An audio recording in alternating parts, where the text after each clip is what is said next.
오늘 저희들 함께 보실 하나님 말씀은 로마서 6장 1절에서 14절입니다.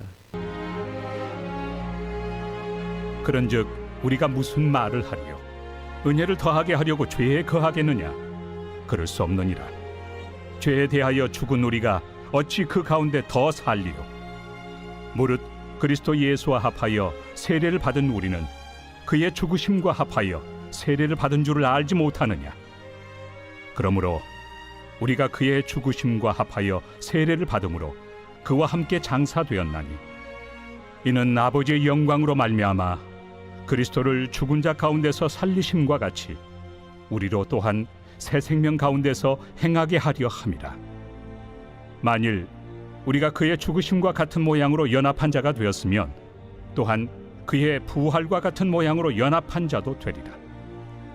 우리가 알거니와 우리의 옛사람이 예수와 함께 십자가에 못 박힌 것은 죄의 몸이 죽어 다시는 우리가 죄에게 종노릇하지 아니하려 함이니 이는 죽은 자가 죄에서 벗어나 의롭다 하심을 얻었습니다.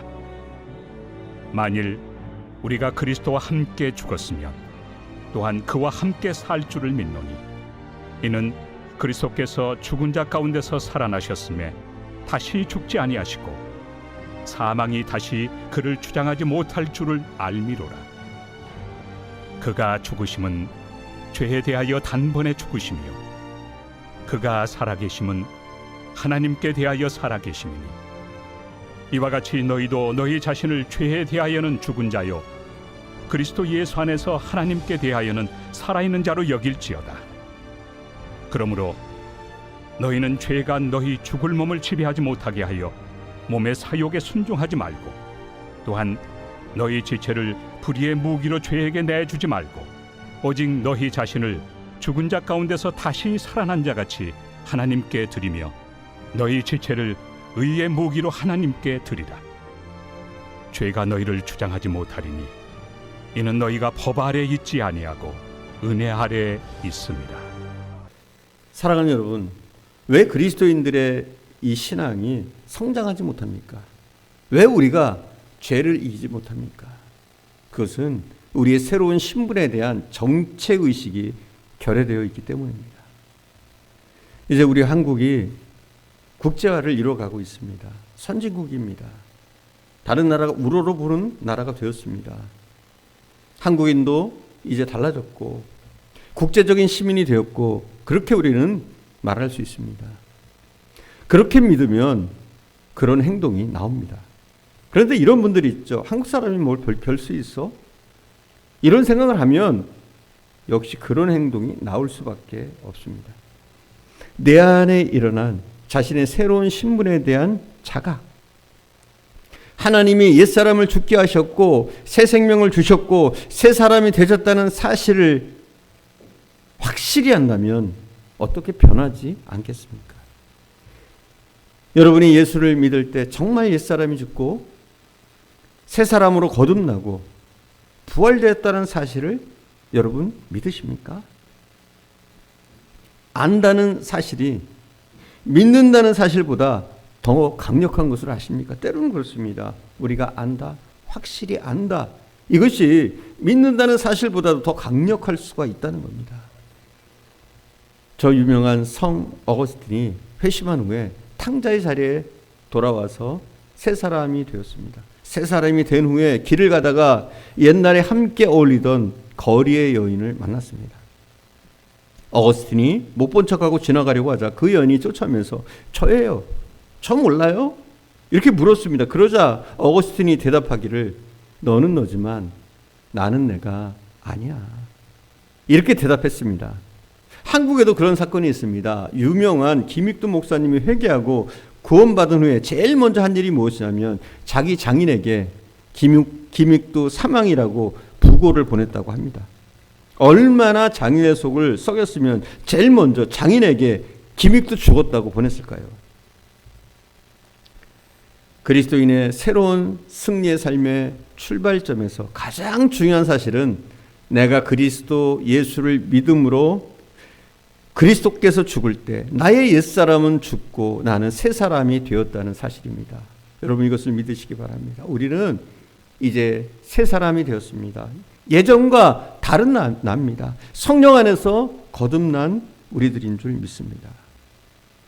두 번째, 여기라는 것입니다. 여기라. 11절에 보면 여길지어다 라는 명령으로 되어 있습니다. 11절을 다 같이 보시겠습니다. 제가 봉독합니다. 이와 같이 너희도 너희 자신을 죄에 대하여 죽은 자요 그리스도 예수 안에서 하나님에 대하여는 살아있는 자로 여길지어다. 이 말은 전문적인 용어입니다. 회계사들이 쓰는 전문적인 용어입니다. 나의 계정에 돈이 입금되었으면 이건 어때요? 입금된 통장에 찍혔으면 이건 현찰이 들어온 거랑 마찬가지죠. 현찰이 있는 거하고 마찬가지 아닙니까? 여러분 통장에 돈이 찍혀 있으면 현찰이 있는 것과 마찬가지 아니에요? 그래서 아직 돈을 받지는 못했지만 이게 현찰로 우리에게 있는 것은 아니지만 통장에 찍힌 것을 보고 이것이 입금된 것을 확신하는 것이죠. 이게 회계사들이 쓰는 전문 용어입니다. 여기게 되는 것. 여기서 여기라는 말은 없는 것을 있는 것처럼 여기라는 말이 아닙니다. 분명한 사실, 실질적인 사실을 기초로 해서 그렇게 받아들이는 것입니다. 저는 여기라는 단어의 의미와 가장 근사한 단어가 있다면 운동권에서 많이 썼던 단어. 여러분 잘 아시는지 모르겠지만 의식화라는 단어가 있습니다.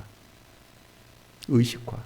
그렇게 세뇌당했다고 보면 되죠. 세뇌. 그것을 믿는 것이죠. 그렇게 될 것이라고 바라보는 것이죠. 그것이 여기라는 의미입니다. 본문 10절에서 바울 사도는 그리스도 예수의 십자가에서 우리의 죄를 짊어지시고 단번에 죽으셨다가 그가 다시 살으심은 하나님과의 관계에서 새로운 삶을 누리기 위해 다시 사신 것이다. 이렇게 설명하고 있습니다. 마찬가지로 이 사건이 그리스도인에게 적용될 때 어떤 삶을 살아야 할지를 11절에서 말씀하고 있습니다. 11절을 제가 봉독합니다. 죄에 대하여 죽은 자로 여기고 하나님을 대하여 산 자로 여기라. 실제로 죽지는 않았는데 여기라는 것이 아니라 실제로 우리는 죄에 대해서 죽었다는 사실을 사실대로 여기라는 겁니다. 여러분 우리는 죄에 대해서 죽었어요? 죽었어요, 여러분. 통장에 찍혔어요. 죽었다는 말이에요. 이게 사실이에요. 팩트예요. 그런데 우리는 이것을 받아들이지 못합니다. 통장에 찍혔는데도 불구하고 의심하는 거예요. 이게 들어있는 거 맞아? 아니잖아요, 여러분. 분명히 성경은 우리는 죄에 대해서 죽었다 이렇게 말씀하고 있습니다.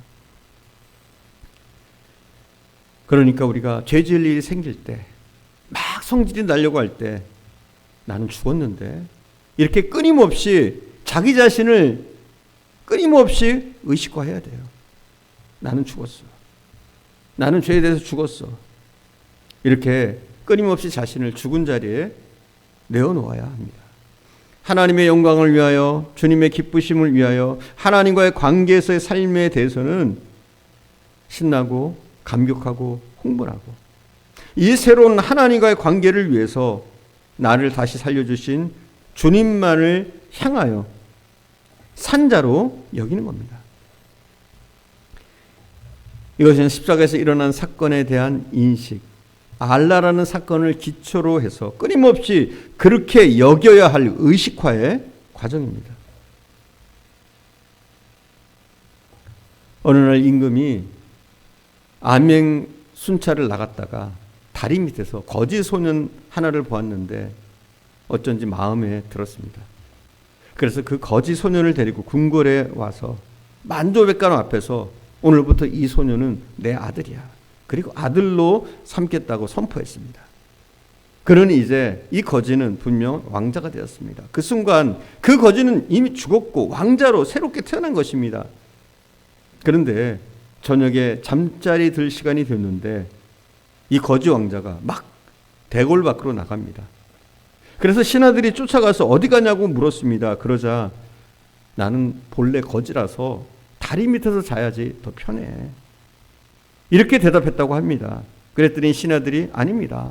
왕자님, 왕자님이 주무실 곳은 대궐 안에 잘 준비되어 있습니다 라고 했습니다. 아침이 되었습니다. 이 왕자가 다시 대궐 밖으로 달려갑니다. 시녀들이 쫓아가서 왕자님 어디 가십니까 묻자 내가 본래 거지라서 세수하는 곳이 다리 밑에 있어. 거기로 가는 거야. 그러자 시녀들이 아니에요. 왕자님 세수하실 곳이 대궐 안에 준비되어 있습니다. 대답했습니다. 여러분 제가 질문 드리겠습니다. 이 왕자가 왕자다운 행동이 나타나려면 거지의식을 가져야 할까요? 아니면 왕자의식을 가져야 할까요? 분명하잖아요.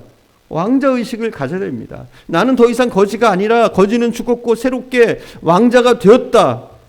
이런 생각, 이런 의식을 가져야 합니다.